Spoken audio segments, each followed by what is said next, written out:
देश के अनेक स्थानों से आए युवाओं के लिए मानव तीर्थ में संपन्न हुआ यूथ कैंप। महाराष्ट्र के बुल्ढाना में समर कैंप के दौरान बच्चों और युवाओं ने किया खुशहाली के साथ जीने का अभ्यास। दिल्ली, उत्तरांचल, छत्तीसगढ़, गुजरात सहित कई स्थानों में संपन्न हुआ जीवन विद्या शिविर। मध्यस्थ दर्शन के 100 दिवसीय अध्ययन शिविर की हुई एनसीआर दिल्ली में शुरुआत। और गुजरात में मध्यस्थ दर्शन के मूल तत्व को समझने की बढ़ी चाहत। नमस्कार, हमारी मासिक न्यूज मैगजीन खुशियों की खबर में आपका स्वागत है। भीषण गर्मी से अब मानसूनी वर्षा के चलते पूरी तरह मिल चुकी है राहत, लेकिन तपती गर्मी में भी खुशियों के एम्बेसडर ने जून माह में खुशियां बिखेरने का कार्य जारी रखा। इस बार हम आपको जून माह की खुशहाल खबरों से अवगत कराने जा रहे हैं। तनाव भरे माहौल और कई चुनौतियों से जूझ रहे युवाओं के लिए छत्तीसगढ़ के कीरतपुर बेमेतरा में स्थित मानव तीर्थ आकर्षण का केंद्र बनता जा रहा है। 3 जून से 10 जून के बीच यूथ कैंप में देश के विभिन्न राज्यों से आए युवाओं ने परिवार, समाज के बीच खुशहाल जीवन जीने का प्रैक्टिकल अध्ययन किया। यूथ कैंप के दौरान रोजाना श्रम, सेवा और खेलकूद के साथ अध्ययन किया इन युवाओं ने। हमने अगर लोगों को स्किल्स दे दिए पर समझ नहीं, स्किल्स का मतलब कैसे करना है, कंप्यूटर कैसे बनाना है ना, मोबाइल कैसे बनाना है, पर समझ नहीं दी किसी चीज का पर्पस क्या है, क्यों करना है, क्या करना है, ये समझ नहीं, कैसे करना है इसके तो हमने मोबाइल का जरूरत पड़ने से यूज किया, सही तो मोबाइल का यूज करना और फिर तो जिसकी हम लोग पहले सोचते थे कि लक्ष्य क्या है, तो लक्ष्य का मतलब हम लोग समझते थे कि लग्जरी लाइफ चाहिए, यहाँ घूमना वहाँ घूमना। तो बट यहाँ अच्छे से एक्सपीरियंस मिला कि मतलब जो लाइफ होता है, जो लक्ष्य होता है, उसका एक उद्देश्य होता है कि खुश रहना। हम सब खुश रहना चाहते हैं। तो सफलता का मतलब भी हम यही जानते थे कि हम कुछ भी करें तो मतलब हम सफल हो जाए अच्छी सी नौकरी करके, पैसा कमा के। बट ये चीज़ नहीं लगती। सफलता का मतलब ये है कि मतलब हम कैसे अच्छे तरीके से संबंध को अच्छे से बनाएँ, ये सब चीज़ सफलता का असली लगता है। और उसके बाद हम लोगों ने मतलब जो कि ये मंगल मैत्री रहता था, तो बड़ों का अनुभव बहुत अच्छे तरीके से लगा कि हमें कुछ भी डाउट्स रहते थे वो सब चीज़ क्लियर कर पाते थे। युवाओं के लिए ही महाराष्ट्र के परडा बुल्ढाना में हुआ 30 दिवसीय अध्ययन अभ्यास सत्र, जिसमें शिव नाडर यूनिवर्सिटी नोएडा और यवतमाल के कॉलेज स्टूडेंट्स ने जाना श्रम और सेवा के साथ जीवन विद्या के मूल सूत्रों को। सुबह 5 बजे से लेकर शाम 8 बजे तक योग, व्यायाम, श्रम, सेवा, साफ सफाई, भोजन बनाने की विविध गतिविधियों के साथ जीवन विद्या का अध्ययन किया इन विद्यार्थियों ने, जिन्हें मार्गदर्शन दिया ए नागराज मानवीय शिक्षा शोध केंद्र के परिवारों ने। वो ये है कि मैंने जितना कुछ भी यहाँ से सीखा है, जितना ज्ञान अर्जित किया, उसको मैं सबसे पहले अपने लाइफ में इम्प्लीमेंट करूँ, फिर अपने फैमिली में इम्प्लीमेंट करूँ, फिर अपने समाज में इम्प्लीमेंट करूँ।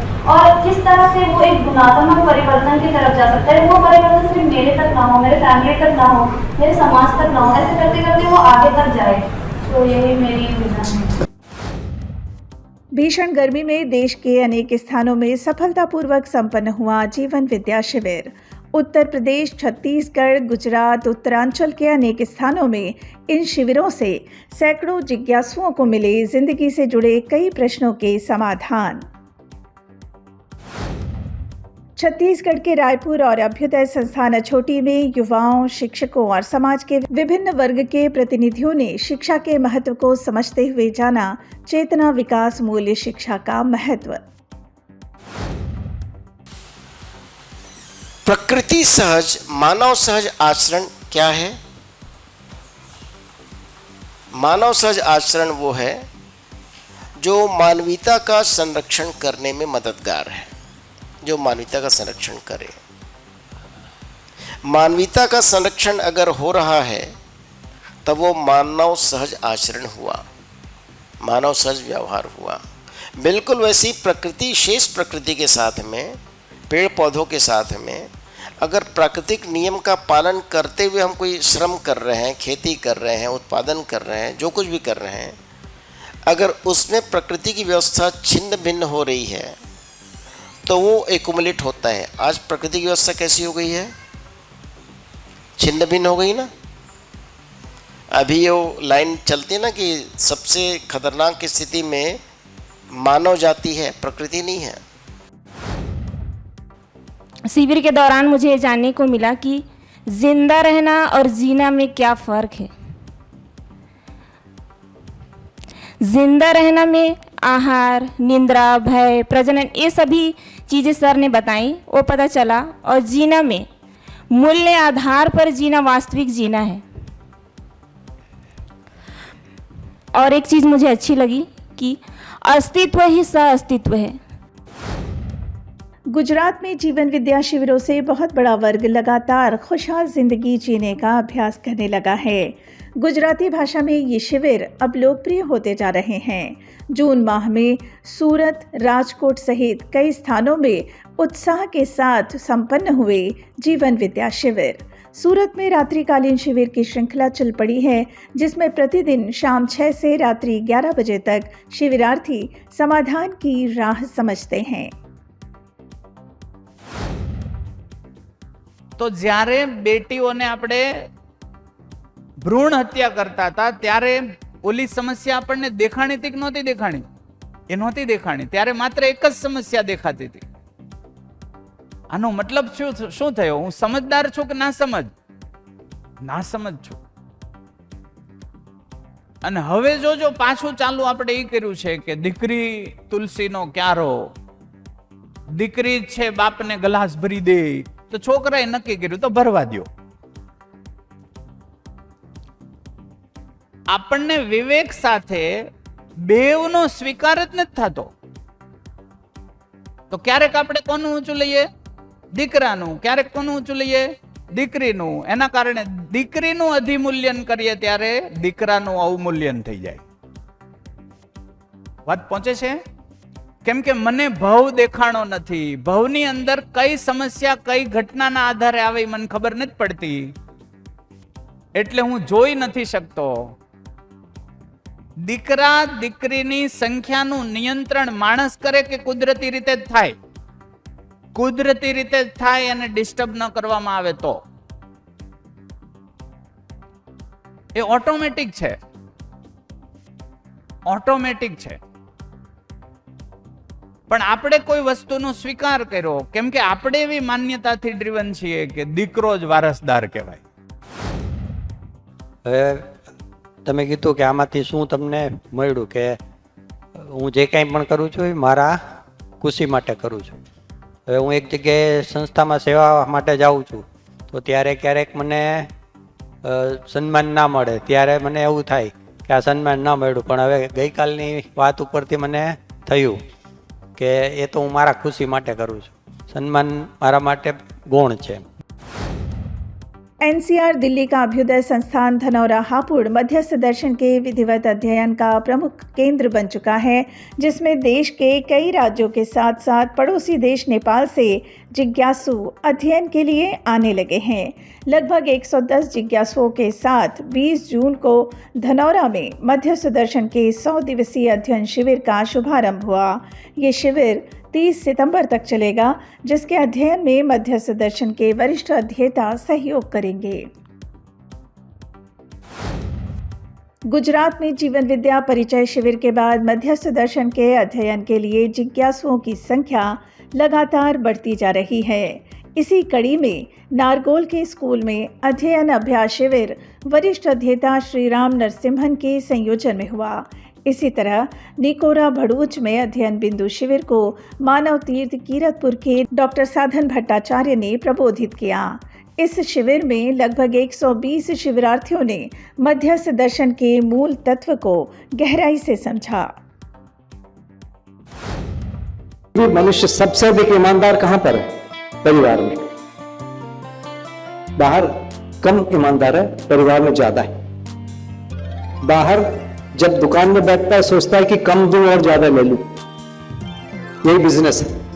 परिवार में जाता है तो सोचता है कि ज्यादा दूं, कम लूं या पूरा ही दे दूं, नहीं लूंगा। ये मानसिकता है परिवार में। सबसे अधिक भाषा, संयम, सब कुछ परिवार में। मैक्सिमम संयमता की जगह परिवार।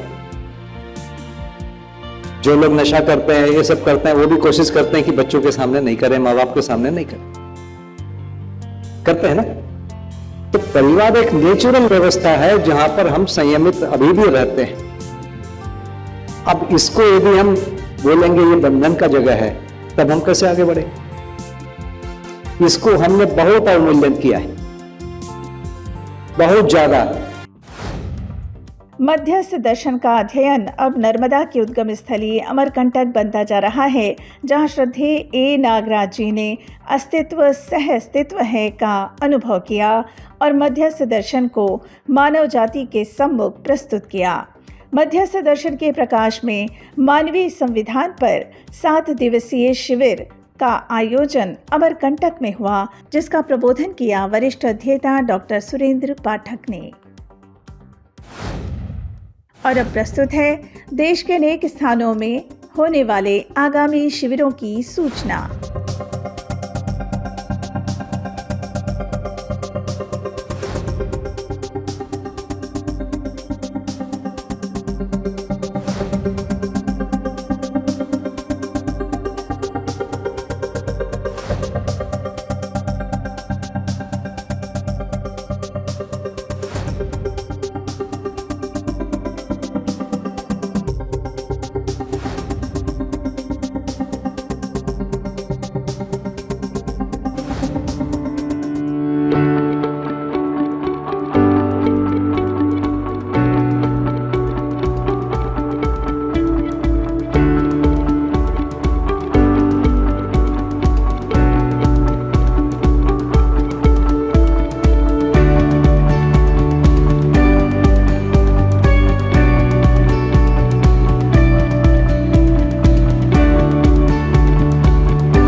खुशियों की खबर में आज बस इतना ही।